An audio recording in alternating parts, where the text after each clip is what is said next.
Assalamualaikum warahmatullahi wabarakatuh. Bismillahirrahmanirrahim. Alhamdulillahi rabbil alamin. Wassalatu wassalamu ala asyrafil anbiya'i wal mursalin wa ala alihi wa ashabihi ajma'in. Rabbi syrah li sadri wa yassir li amri wahlul 'uqdatam min lisani yafqahu qawli. Subhanaka la ilma lana illa ma 'allamtana innaka antal alimul hakim. Allahumma ja'alna minal ladzina yastami'una al-qawla fayattabi'una ahsana. Astaghfirullahal 'azim, innallaha ghafurur rahim wa la haula wa la quwwata illa billahil 'aliyyil 'azim. Allahumma inna na'udzu bika minal barasi wal jununi wal judami wa min sayyi'il asqam. Allahumma inna hadha al-marada jundun min junudik tusibu bihi man tasha' wa tasrifuhu wa amman tasha'.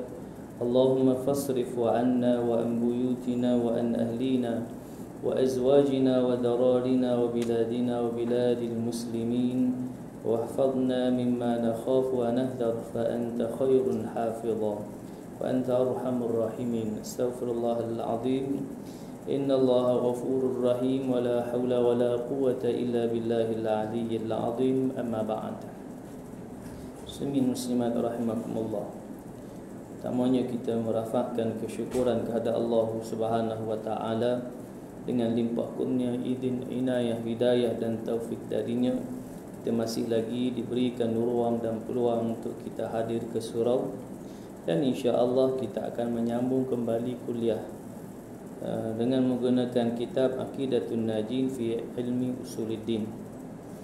Dan sebelum itu marilah sama-sama kita buka majlis ilmu kita dengan bacaan Ummul Kitab Al-Fatihah. A'udzu billahi minasy syaithanir rajim. Bismillahirrahmanirrahim. Alhamdulillahi rabbil alamin. Ar-Rahmanir Rahim. Maliki yaumiddin. Iyyaka na'budu wa iyyaka nasta'in. Ihdinas siratal mustaqim. Siratal ladzina an'amta 'alaihim ghairil maghdubi 'alaihim waladdallin.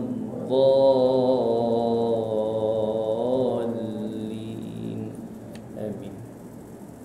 Baik, kita menyambung pada muka surat yang ke-207.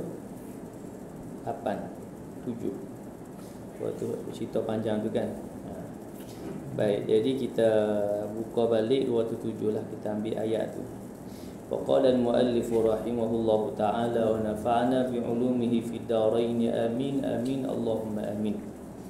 Baik, ayat ni mari dalam perkara yang kita ikut Nabi, perkara yang disuruh untuk kita ikut Nabi, iaitu ayat 31 surah Al-Imran. Qul in kuntum tuhibbunallaha fattabi'uni. Kata olehmu ya Muhammad, jika adalah kamu kasih akan Allah, tuhibbunallah, jika kamu mengasihi Allah, cinta Allah, fattabi'uni, ikut kamu akan aku. Kemudian ayat 158 surah Al-A'raf, fattabi'uhu la'allakum tahtadun, ikut olehmu akan dia, yakni akan Nabi sallallahu alaihi wasallam, la'allakum tahtadun, mudah-mudahan kamu beroleh petunjuk, daripada Allah Subhanahu wa taala. Baik, dan sebelum itu telah kita bicarakan ada perkara yang khususiyah atas Nabi sallallahu alaihi wasallam yang dikhaskan. Jadi yang tu tak boleh ikutlah. Umpamanya disebut, yang kita baca dulu kan, seperti berkahwin lebih daripada 4. Ya, umat Muhammad ni kahwin paling ramai 4 orang. Nabi sallallahu alaihi wasallam dikhususkan, dibenarkan lebih daripada 4. Jangan pula kita kata, oh aku nak ikut Nabi kahwin lebih 4, 9, 10, aku nak kahwin 10 juga. Ada, ni khusus. Walaupun mari kata awak mari 2 ayat ni, fattabi'uni, aku kena ikut Nabi ni musim maulud ni, maulid kan. Bulan Maulid, bulan Rabiul Awal, nak ikut betul ni kan. Cuma mari dari sudut kita telah bicarakan pada pertemuan yang lepas, sunnah Nabi itu ikut Nabi itu dalam bab perkahwinan ni, dalam bab ni lah, iaitu menikah tu. Kan? Menikah tu. Kerana hadis dia jelas kan. Allahumma salli ala Muhammad apa hadis tak tubik mari. Dia pening dah tubik mari. An-nikahu sunnati. An-nikahu sunnati faman lam ya'mal bi sunnati falaysa minni. Nikah itu adalah sunnah. Barang siapa yang tidak mengikuti akan sunnahku, iaitu menikah, maka dia bukan dalam kalanganku. Jadi menikah itu sunnah. Jadi kita tak boleh pandai pakai ayat, aku nak ikut Nabi, sunnah Nabi menikah poligami. Hak menikah tu yang sunnah. Jadi maksudnya kalau isteri kita boleh jawab, kata-kata nak ikut sunnah, nak menikah ramai. Abang dah ikut sunnah dah tu dengan menikah tu. Dengan menikah dengan saya ni, abang dah ikut sunnah dah. Cukup boleh jawab dah. Gitu. Kan? Bukan bela di belah kaum hawa, cuma nak sebut mari dari sudut sunnah tu sendiri. Kayak gini nanti kata, sunnah Nabi ni kahwin lebih daripada 4. Kahwin 9 10. Pula. Karena itu kita sebut dari sudut menikah tadi, sunnahnya adalah menikah tu. Kalau kita jumpa orang tak menikah, mu kena menikah, mu tak ikut sunnah, tak apa. Jumpa dengan orang bujang umur 30 dah tak si menikah lagi. Kena cepat menikah ni, cari pasangan, menikah ikut Nabi, ikut sunnah Nabi. Lah ni hati ikut sunnah Nabi lagi. Tak apa nak kata gitu. Jangan pula jumpa orang menikah dah. Orang menikah seorang, mu ni takut. Nak ikut sunnah Nabi, mu takut nak poligami, tak payahlah tu. Kan? Bukan takut dia, sebab ada di sana kadang orang kata bukan takut bini, tapi bini tak takut kita. Dan dia bukan di situ sebenarnya titik dia punya ni kan. Dia kalau lelaki ni kalau nak menikah juga gitu lah. Kan? Kalau dia memang berkendak nak menikah, dia menikah juga. Kan? Kalau tak boleh ikut dalam Malaysia, ikut luar Malaysia. Gitu. Jadi nak sebutkan bagaimana sebab itu kalau kita melihatkan bagaimana Sayyidina Umar, Sayyidina Ali, Sayyidina Ali radhiyallahu an tidak poligami, hanya isteri Fatimah Az-Zahra radhiyallahu anha. Dan di sana disebutkan bahawa Sayyidina Ali minta kepada Nabi nak poligami, tapi Nabi SAW dalam bahasa mudah kita nak sebut seolah melarang. Ya. Kerana diberikan beberapa, Allahumma salli ala Muhammad, kita sebutkan beberapa perkara lah kenapa. Pertama, Allahumma salli ala Muhammad, disebutkan kepada Sayyidina Ali, Fatimah tak ada adik-beradik. Kalau kata ada masalah kan dalam dan bermadu ni kan, dia nak pertama tak ada mak kan. Kemudian tak ada adik-beradik, nak meluahkan mak, nak meluahkan perasaan, adik-beradik nak meluahkan perasaan. Jadi di sana bila demikian kita nak sebut bahawa tidak berapa dianjurkan lah. Mana bukan tidak diberapa, dianjurkan bagi yang tak ada masalah lah, yang boleh kan. Boleh lah, falyatafaddal, boleh nikahlah, nak menikah pak pun kan. Cuma ada tertentu perkara yang boleh jadi dia ambil kira yang Allahumma salli ala Muhammad, dia tidak berpoligami bagi lelaki kan. Kerana kadang kita pun kata ustaz tak poligami ke? Ramai ni ustaz poligami kan. Kita nak jawab lagu mana kan? Tapi kita jawab lagu tu lah kan, bukan takut bini. Jawab dari sudut hukum lah kan. Hukum utama dia ikut sunnah tu, nikah tu. Bila kita menikah, dah kita ikut sunnah. Nikah poligami tu ekstra. Mana kata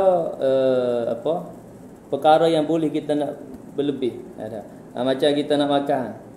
Makan tu sepinggan, cukup dah. Maka dibenarkan untuk kita nak tambah. Begitulah. Tambah 3 pinggan ke 4 pinggan ke. Tengok kemampuan. Baik. Jadi kita disuruh untuk ikut Nabi sallallahu alaihi wasallam. Surah ni, qul in kuntum tuhibbunallaha fattabi'uni. Dan ada perkara yang kita tak boleh ikut Nabi, iaitulah yang disebutkan perkara yang dikhaskan kepada Nabi sallallahu alaihi wasallam. Baik, marilah beberapa cerita ni yang panjang ni. Cerita panjang ni apa dia punya kesan daripada apa, kena ikut Nabi lah kan. Kena ikut Nabi sallallahu alaihi wasallam. Dan sungguhnya telah ijma' segala sahabat atas mengikut Nabi sallallahu alaihi wasallam. Ijma', sepakat. Sahabat ikut Nabi sallallahu alaihi wasallam. Bila Nabi buat, sahabat pada segala perbuatannya dan segala perkataannya daripada ketiadaan terhenti, tapi ini dengan ditilik bagi yang ghalib. Dan jika tiada, maka terkadang jatuh daripada mereka itu terhenti pada perang Fathu Mekah, sekira-kira menyuruh akan mereka itu oleh Nabi sallallahu alaihi wasallam dengan berbuka puasa pada Ramadan. Yang ni ikut Nabi, bila Nabi suruh buka puasalah. Maka berkala mereka itu akan atas tertegahnya, maka mencapai oleh Nabi akan qadah berjana kayu bekas minum air dan minum ia, maka meminum oleh mereka itu.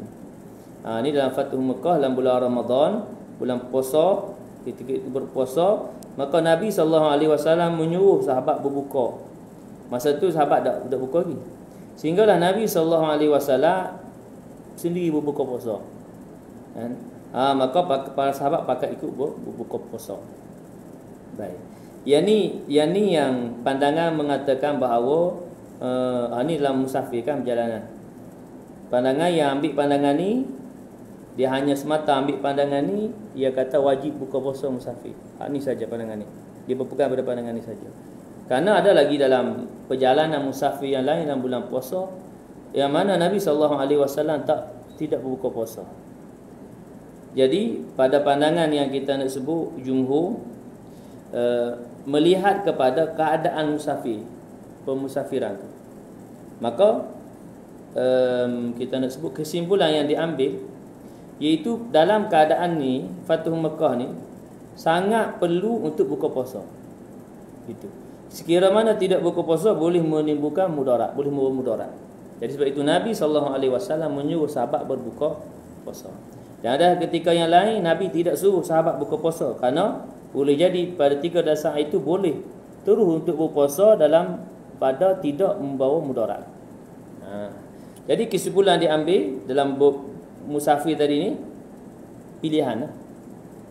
Nak berbuka boleh, nak meneruskan puasa pun boleh.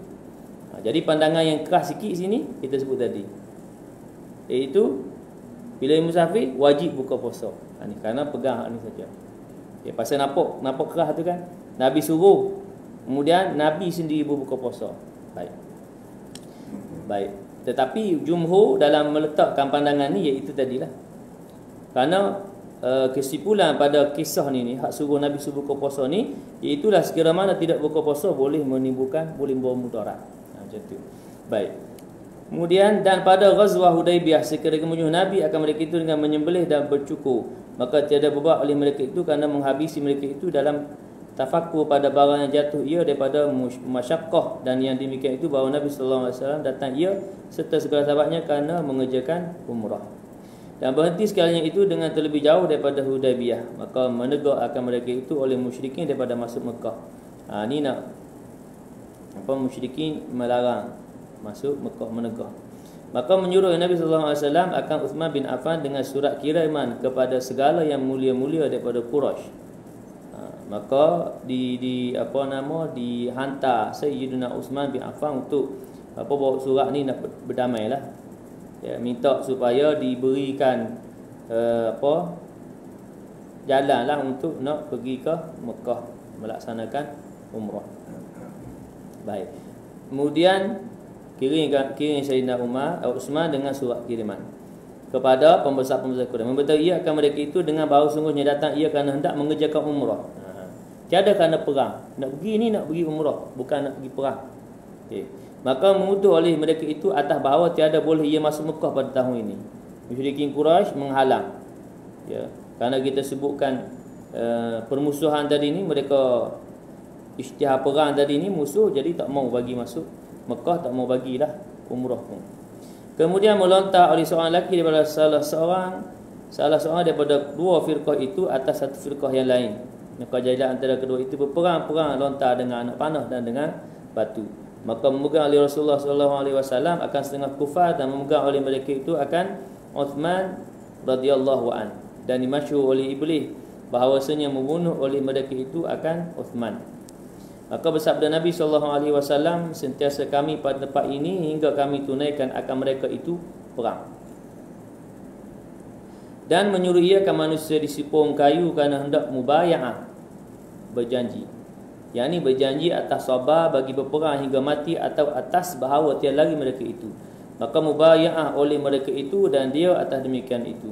Maka tatkala mendengar oleh kufar dengan mubaya'ah Nabi itu, turun dengan mereka itu oleh ketakutan, dan menyuruh oleh mereka itu akan seorang lelaki daripada mereka itu meminta uzur ia dengan bahawa perang itu tiada jatuh ia, melainkan daripada segala orang yang safih-safih daripada mereka itu. Orang yang safih-safih, yang bodoh-bodoh. Safihun bodoh. Dan meminta lepas ia akan orang yang kena tawan daripada mereka itu. Musyrikin takut, mari perasaan takut dan menghantar wakil untuk bertemu dengan Nabi dan beritahu bahawa yang hak melakukan perang tadi ni adalah dalam kalangan yang safih-safih, yang bodoh, yang mula perang tadi. Kemudian minta Nabi agar melepaskan tawanan perang daripada kufar tadi.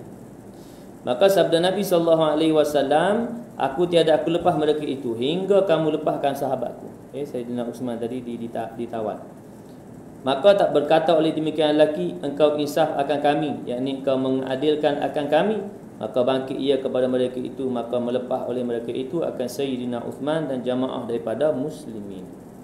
Dan telah jatuh suluh, perdamaian antara Nabi SAW dan antara demikian lelaki itu atas syarat bahawa dihentikan perang antara mereka itu 10 tahun, dan bahawa mengamankan setengah mereka itu akan setengahnya, dan bahawa kembali ia daripada mereka itu pada tahun mereka itu, dan datang ia mengerjakan umrah pada tahun hadapan, dan dikembalikan mereka itu akan orang yang datang ia daripada mereka itu pada hal Islam, dan bahawa tiada dikembalikan oleh mereka itu kepada Nabi akan orang yang datang ia kepada mereka itu daripada orang yang mengikut ia akan mereka itu. Dia musing kot tu. Mereka itu belaka. Yang ini segala yang murtad daripada muslimin, dan menyuruh bagi mereka itu oleh Sayyidina Ali bin Abi Talib. Dengan demikian itu akan satu kitab nak catat akan perjanjian ni, perjanjian. Maka benci oleh muslimun akan segala syarat ini, dan berkata mereka itu tak suka ni kerana syarat yang ditetapkan ini, Allahumma salli ala Muhammad, berpihak kepada musyrikin Quraisy. Maksudnya kita kata berat sebelah macam tu. Ya Rasulullah, bawa kami kembali akan mereka itu, dan tiada dikembalikan oleh mereka itu akan kami.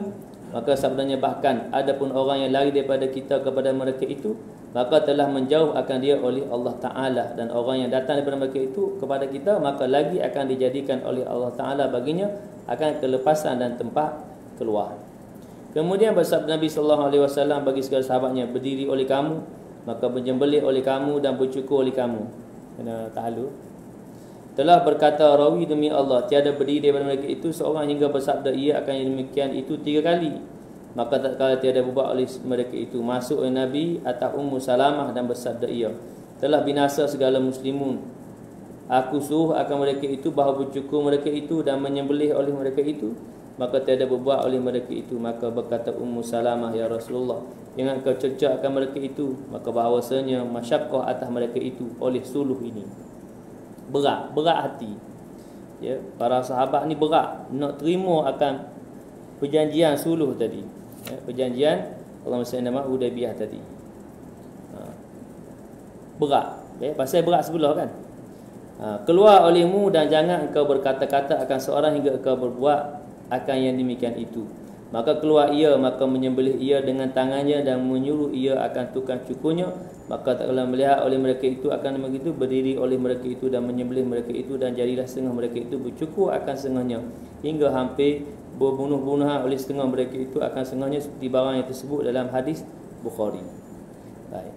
Dan kata musannif, dan dalil ini dengan dirinya jadi dalil bagi wajib yang ketika takririnya, bahawa engkau kata jikalau khianat oleh mereka itu dengan menyembunyikan suatu daripada barang yang disuruh akan mereka itu, dengan menyampaikan dia bagi makhluk. Nescaya bertukarlah kitmanun itu jadi taat pada hak mereka itu alaihimus salatu wassalam, kerana bahawasa kita disuruh akan kita bahawasa disuruh akan kita dan mengikut akan mereka itu pada aqwal perkataan mereka itu dan segala af'al perbuatan mereka itu, dan tiada menyuruh Allah Ta'ala dengan buat yang haram dan tiada menyuruh ia dengan berbuat yang makruh. Tapi bertukar kitmanun jadi taat itu batil, nah bahawasanya ia diharamkan dengan ijma' lagi dilaknat oleh yang berbuat dia. Kitman tu menyembunyikanlah. Baik. Allahumma salli ala Muhammad. Jadi nak sebut di sini bahawa kena ikut Nabi bila Nabi suruh tu kan. Panjanglah cerita tadi.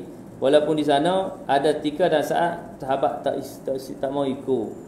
Kan hak tadi ni, kisah tadi ni, kerana tak suka dengan suluh tadi, perdamaian tadi, perjanjian tadi berat sebelah. Berat sebelah, jadi para sahabat ni tak puas hati gitu. Jadi ya, dia di sebenarnya Nabi SAW dia bukan fikir hak masa tu je. Nabi SAW fikir panjang ni ke depan kan. Maksudnya bagaimana dia nampak berat sebelah kalau kembali kepada mereka, balik kepada mereka dalam erti kata murtad kan, tak balik semulalah ke sini kepada pihak muslimin. Allahumma salli ala Muhammad. Kemudian yang mereka tadi ni mari yang daripada mereka yang muslimun ya, Allahumma salli ala Muhammad, yang tadi disebut adapun orang lain daripada kita kepada mereka itu maka telah menjauh akan dia oleh Allah Ta'ala. Jadi hak daripada Islam ni pergi ke depa, hak tak balik dah. Maksudnya Allahumma salli ala Muhammad murtad lah kan. Jadi yang tu tak payah ada risau pasal dia dah keluar daripada Islam, menjauhkan diri kan. Makna dari sudut itu dia ada hukum dia dah, maka lagi akan dijadikan oleh Ta'ala bagi akan kelepasan. Dan orang yang datang daripada mereka itu kepada kita, orang yang mari hak depa mari ke tempat muslimin, kemudian tak balik semula ya.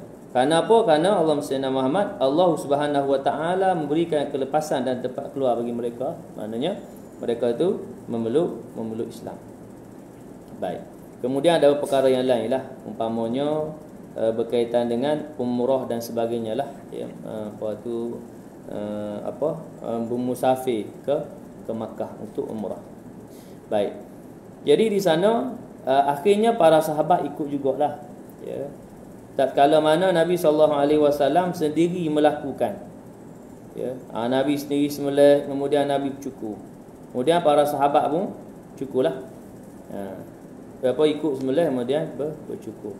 Jadi dalam perkara yang khususiah kita tak boleh ikut, kerana khas atas Nabi SAW. Tapi perkara selain daripada khususiah kita kena ikut. Apalagi datang seruan arahan daripada Nabi SAW. Nabi suruh kena ikut. Yang itu bila Nabi suruh, tu yang menjadi utama lah kan, keutamaan untuk hak menjadi utama lah, kena ikut. Walaupun kita tak suka seperti yang disebutkan dalam kisah ni, walaupun tak suka tapi kena ikut kerana datang daripada Nabi SAW. Baik, itu selesai pada kewajipan kita mengikut Nabi SAW, kerana apa yang dibawa oleh Nabi SAW datang daripada Allah Subhanahu Wa Ta'ala.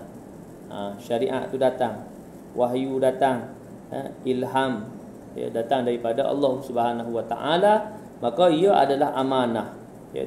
Nabi tidak menipu, Nabi tidak berdusta, Nabi amanah dengan apa yang diperintahkan oleh Allah Subhanahu Wa Ta'ala. Jadi kita kena ikut. Kita tak boleh nak kata ni tak boleh, ni pelik ya kan, macam tadi ni berat sebelah ni tak boleh ikut kan.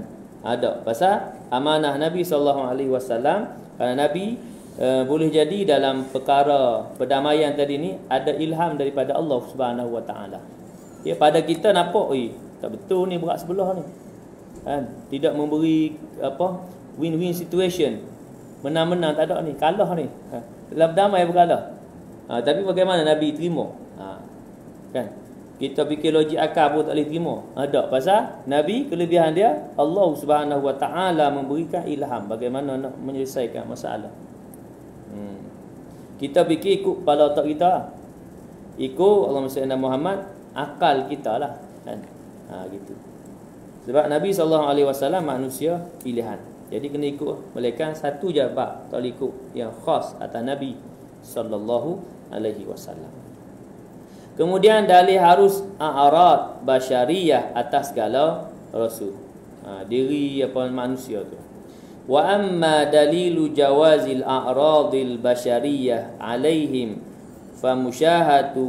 famusyahadatu wuqu'iha bihim imma li ta'zim ujurihim aw li tashri'i aw li tasallim aw li tasalli 'anid dunya aw li tanbihi li hissati qadriha 'inda Allah ta'ala wa 'adama ridahu biha dara jazain li anbiya'ihi wa awliya'ihi bi'tibari ahwalihim fiha 'alaihimus salatu wassalam. Dan adapun dalil haru a'rad basyariyah atas mereka itu keadaan diri pada mereka itu keadaan diri manusia haru mereka itu, maka iaitu nyata dipandang jatuhnya dengan mereka itu. Ada kalanya kerana membesarkan pahala mereka itu, atau kerana mengajarkan syariat, atau kerana sabar daripada dunia, atau kerana menjagakan bagi kekurangan kadarnya pada Allah Ta'ala, dan ketiadaan redha Allah Ta'ala dengan dunia ini akan negeri tempat balasan bagi segala anbiya'nya, awliya'nya, dengan diiktibarkan ahwal mereka itu dalamnya, alaihimus salatu wassalam. Baik, maka nak bagi terang, artinya bahawa dalil haru a'rad basyariyah atas segala rasul alaihimus salatu wassalam itu dilihat jatuhnya dengan mereka itu bagi orang yang semasa ia dengan mereka itu. Orang yang semasa dengan mereka itu. Dan sampai khabar yang demikian itu dengan khabar mutawatir kepada orang yang tiada semasa dengan mereka itu. Dan tiada berkehendak kemudian daripada lihat atau kemudian daripada sampai khabar yang mutawatir itu kepada kenyataan lagi, kerana bahawa sekalian mereka itu sakit mereka itu, dan makan mereka itu, dan minum mereka itu, dan bekal mereka itu. Baik. Jadi yang hidup maknanya kerana tadi kan aqwal, perkataan, af'al, perbuatan, takrir, iqrar, mendiamkan, diam atau mengiyakan Nabi SAW, apa yang dilakukan oleh para sahabat. Maka hak kita, hak kemudian, hak terhadap bersama dengan Nabi tak nampak kan, tak dengar yang apa aqwal kata Nabi, af'al perbuatan Nabi kita tak nampak, apalagi iqrar Nabi pun kita tak nampak. Maka ia datang kepada kita, pertama ia semasa hak tu depa tu, kemudian secara mutawatir. Mana mutawatir ni turun mari sampai kita melalui hadis Nabi sallallahu alaihi wasallam. Melalui apa itu riwayat daripada hadis Nabi sallallahu alaihi wasallam, mutawatir sampai kita. Jadi segala yang Nabi suruh kan, dengan perkataan atau dengan af'al, perbuatan yang kita dengar, kata aku nak ikut ke mana, aku tak bersama dengan Nabi kan. Yang inilah dalil kepada kita ini Allahumma salli ala Muhammad berpegang kepada mazhab, umpamanya imam-imam mazhab berpegang kepada Allahumma salli ala Muhammad para alim ulama yang sezaman dengan kita kan? Alim ulama yang apa kita nak sebut, yang kita dapat dapat mengkaji melalui kitab-kitab yang dikarang, yang sampai kepada kita. Tak boleh kata aku tak boleh ni jauh lagi dengan Nabi, aku nak pegang dengan Nabi tu. Lagu mana ni sebut dah ni kan? Kita nak ambil hak Nabi tu, Nabi sebut tu kan? Ada pandangan yang kata macam tu kan. Ni dalil ni gini Nabi kata kan. Maka seperti mana yang dianalogikan kita ni ambil daripada kan, kerana ada orang kata tak boleh bermazhab zaman Nabi pun tak ajar mazhab-mazhab ni kan. Kita bermazhab ni kita mengambil pandangan a'immah, para imam. Dan para a'immah, para imam mazhab ni bukan kita kata bila kita berpegang pada mazhab Syafi'i, kita bukan kita kata bila kita pegang mazhab itu kita kata Imam Hanafi tak betul, Maliki tak betul, Hambali tak betul, tak. Kerana pandangan mereka masing-masing ni semua betul belaka. Kerana perkara fiqh Perkara ibadah ni perkara boleh berlaku perkara ijtihadi dan boleh berlaku ikhtilaf, perbezaan pandangan. Yang berlaku khilaf lah antara mazhab tu. Yang tidak boleh berlaku khilaf iaitu perkara akidah, perkara usul, perkara furu', perkara cabang, perkara fiqh, perkara ibadah ni boleh berlaku khilaf. Kerana kepahaman mengambil kepahaman daripada Al-Quran dan hadis Nabi sallallahu alaihi wasallam.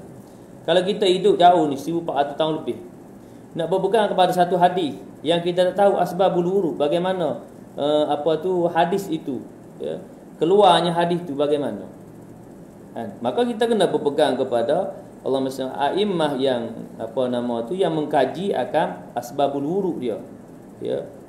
Kita bukan boleh berpegang semata dalam lafaz tu, lafaz hadis. Kerana lafaz hadis, bila kita pegang kepada semata lafaz hadis tu, boleh jadi kepahaman kita setakat tu, ya, setakat hadis tu.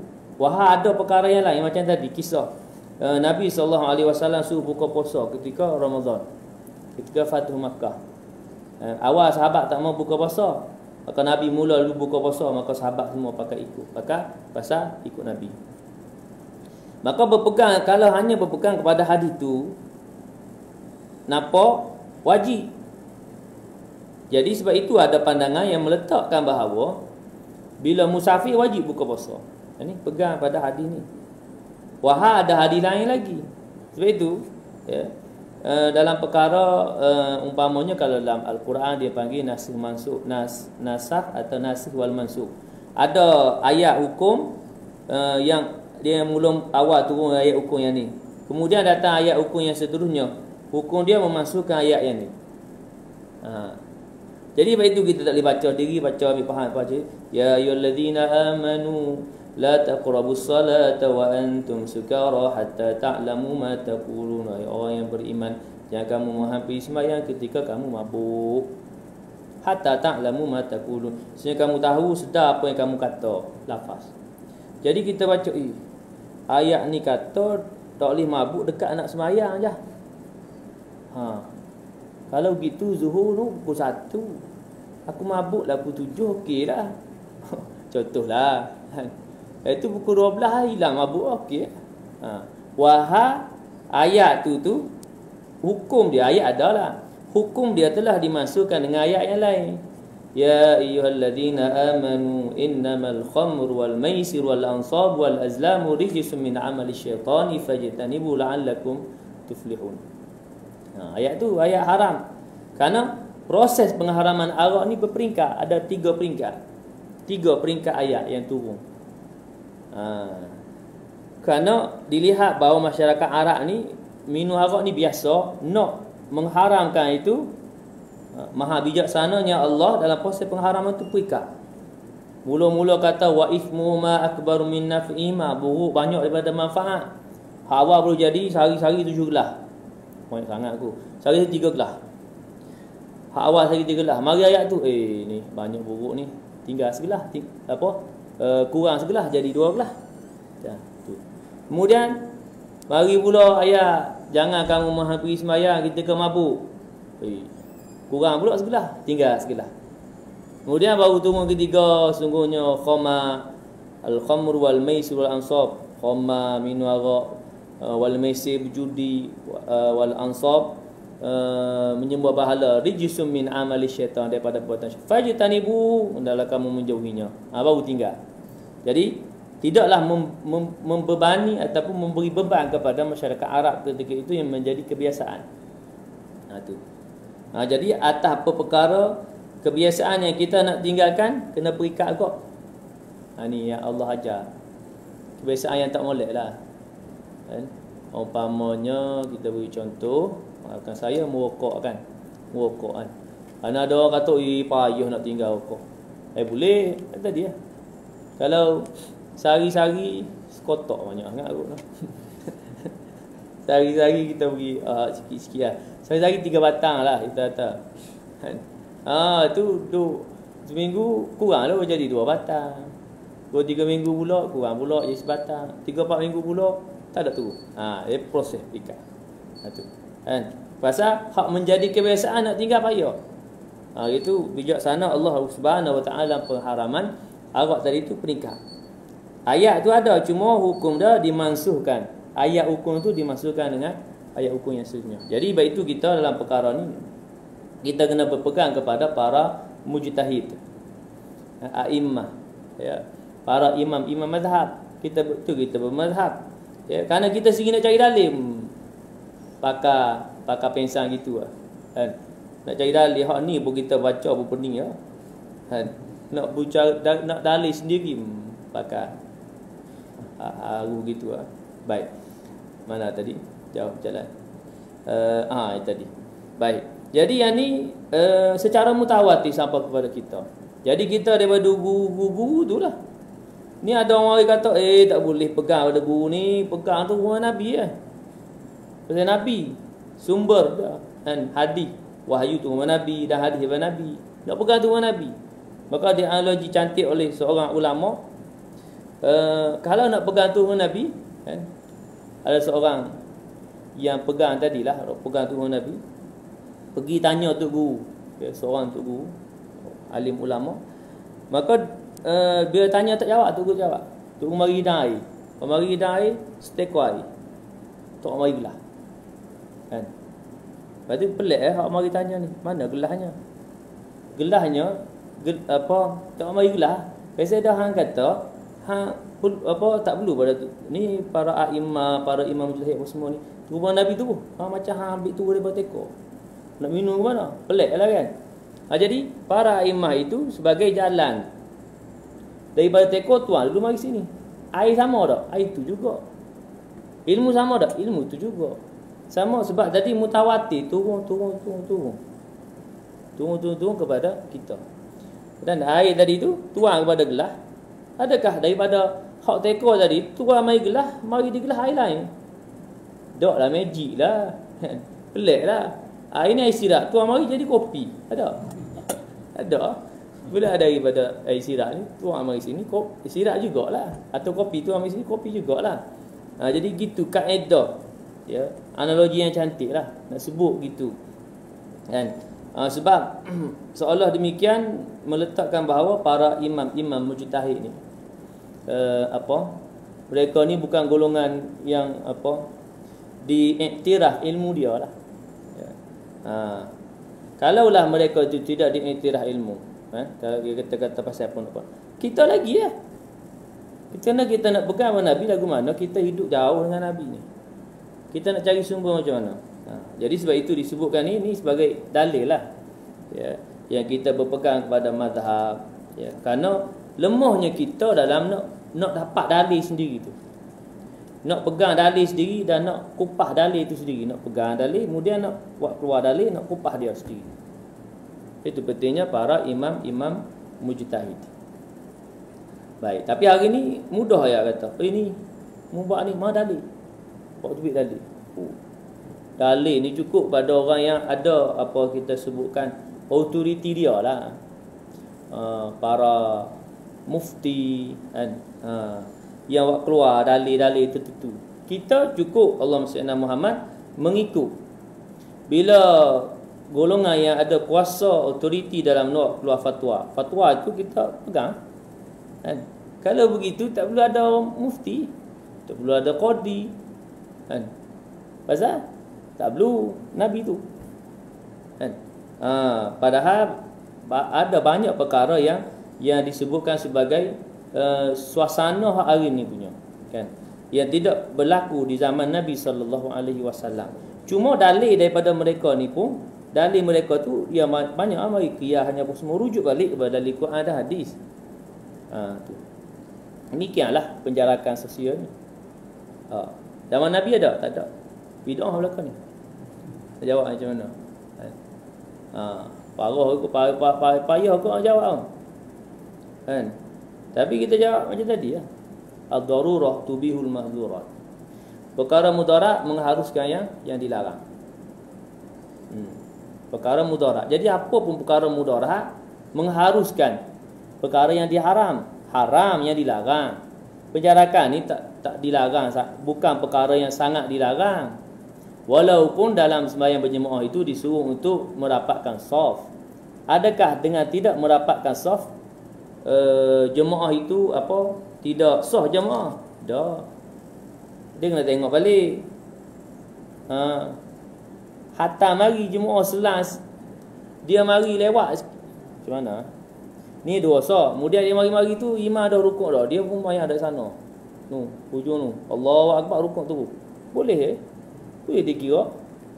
Mana lagi jauh. Berapa sah dia selang tu. Kan? Jadi di sana tak ada jadi masalah pada perkara yang masih lagi bukan ruang lingkup yang merosakkan jemaah tu. Kan? Itulah bila mari kata, Nabi tak buat, tak boleh bid'ah. Payah gitu. Banyak benda lah. Kan? Mu tak naik kereta. Lepas tu kata, ni dunia, ni akhirat. Hak dunia. Tak, dia di sana ada perkara bid'ah yang disebutkan bid'ah hasanah. Kan? Bid'ah yang baik untuk kebaikan. Baik. Kemudian menyata oleh musannif akan beberapa faedah jatuh a'rab basyariah dengan mereka itu. Maka setengah daripada yang demikian itu membesarkan pahala mereka itu dengan sebab sabar atau umpama sakit mereka itu, dan menyakiti makhluk bagi mereka itu, dan lapar mereka itu. Dan tersebut dalam hadis bermula sabar itu 3. Yang ni yang nak sebut bahawa walaupun di sana mereka itu manusia pilihan, tapi ada yang Allah Subhanahu Wa Taala disebut menguji atau mengangkat darajat mereka tu. Ya, dengan nak membesarkan pahala. Dia disebut membesarkan pahala dengan sabar atau sakit. Allah beri sakit, ya, Nabi Allah Ayub alaihissalam. Kemudian menyakiti makhluk bagi mereka. Kan? Walaupun mereka tu alaihimussalatu wassalam manusia pilihan. Ya. Mana boleh jadi pada logik akal kita, kenapa Allah tidak pelihara daripada diri sekitar oleh makhluk? Sampai luka berdarah sampai kaki, ya. Ketika berdakwah ke Taif kan. Kenapa Allah tak pelihara? Ada pasal ni a'rab basyariah. Sebagai Allah seperti manusia biasa ni. Ya. Ada sakit, kemudian disakiti, ya. Kemudian lapar. Dan tersebut dalam hadis bermula sabar itu 3. Jadi hak ni dan tersebutlah hadis bermula sabar itu 3. Ya, pasal panjang pula hari ni. Kan? Kita tak ada masalah pukul 10 pun tak apa. Jadi pasal kita SOP PKPP insya Allah masuk dah. Jadi yang 3 sabar ni 3 sabar ni yang kata pecahan bahagian-bahagian sabar ni, insya-Allah kita akan sambung pada pertemuan yang akan datang. Jadi demikian apa yang kita bicarakan untuk malam ini. Sebelum saya tunggu, aku ada apa nak tanya sikit lah, dan kita jawab pun nikah pasal masa pun terhad kan. Ada soalan? Tak ada aku. Tak ada aku nak. Kalau soalan aku jadi panjang pula kan. Pasal kita dah insya-Allah. Jadi sekali itu mudah-mudahan beroleh manfaat dan ganjaran daripada Allah Subhanahu Wa Taala. A'udzu billahi minasyaitonir rajim. Bismillahirrahmanirrahim. Alhamdulillahi rabbil alamin, wassalatu wassalamu ala asyrafil anbiya'i wal mursalin wa ala alihi wa ashabihi ajma'in. Allahumma aghnina bil ilmi wa zayyinna bil hilmi wa akrimna bit taqwa wa jammilna bil afiyah. Allahumma faqihna fid din wa 'allimna at-ta'wil wahdina siratakal mustaqim. Allahumma ij'al jam'ana hadha jam'an marhuma wa tafarruqana min ba'dihi tafarruqan ma'suma wa la taj'al Allahumma fina wa la ma'ana wa la man yatba'una shaqiyyan wa la matrudan wa la mahruma. Rabbana 'alaika tawakkalna wa ilayka anabna wa ilayka al-masir. Rabbana atina fid dunya hasanatan wa fil akhirati hasanatan wa qina adzaban nar. Sallallahu ala sayyidina Muhammad wa ala alihi wa sahbihi wa baraka wa sallam. Walhamdulillahi rabbil alamin. Subhanakallahumma bihamdika asyhadu an la ilaha illa anta astaghfiruka wa atubu ilaik. Bismillahirrahmanirrahim. Wal 'asri innal insana lafi khusr illa alladhina amanu wa 'amilus salihat wa tawassaw bil haqqi wa tawassaw bis sabr. Wabillahi taufiq wal hidayah. Wassalamu alaikum warahmatullahi wabarakatuh.